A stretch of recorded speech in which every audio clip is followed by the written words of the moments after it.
ముద్రగడ పద్మనాభానికి కూతురు క్రాంతి ఎదురు తిరిగారు. పవన్ కళ్యాణ్ తిట్టడానికే ముద్రగడను సీఎం జగన్ వాడుతున్నారని ఆయన కూతురు ఆవేదన వ్యక్తం చేశారు. కూతురికి తండ్రికి మధ్య చిచ్చు పెట్టే స్థాయికి దిగజారని మండిపడ్డారు ముద్రగడ.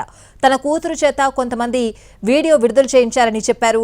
ఎవరు బెదిరించినా బెదిరించపోని జగన్ కు సేవకుడుగానే ఉంటానని తేల్చి చెప్పారు. మా నాన్నగారు ఒక బాధాకరమైన ఛాలెంజ్ చేశారు. పవన్ కళ్యాణ్ గారిని ఓడించి పిఠాపురం నుండి తరిమేయకపోతే ఆయన పేరు ముద్రగడ పద్మనాభం రెడ్డిగా మార్చుకుంటారట. ఈ కాన్సెప్ట్ ఏంటో నాకు అసలు అర్థం కాలేదు. ఆయన ప్రకటన ముద్రగడ అభిమానులకు సైతం నచ్చలేదు. వంగా గీత గారిని గెలిపించడానికి కష్టపడవచ్చు, కానీ పవన్ కళ్యాణ్ గారిని మరియు ఆయన అభిమానుల్ని కించపరిచేలా కామెంట్స్ ఉండకూడదు. మా నాన్నగారిని కేవలం పవన్ కళ్యాణ్ గారిని తిట్టడం కోసమే జగన్మోహన్ రెడ్డి గారు వాడుతున్నారు.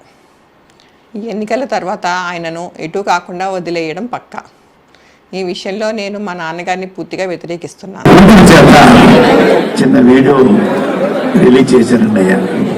నా కూతురు నా ప్రాపర్టీ కాదండి, పెళ్ళి అవనంత వరకు నా ప్రాపర్టీ, పెళ్ళి అయిన తర్వాత అత్తవారి ప్రాపర్టీ. కొడుకైతే సొంత పార్టీ అండి.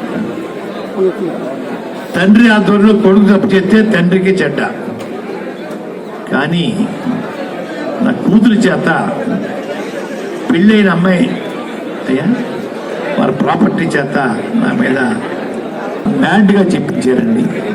ఎంత బ్యాడ్గా చెప్పినా జగన్ గారికి సేవకుడిగా ఉంటానో అంత తిరగలేదు.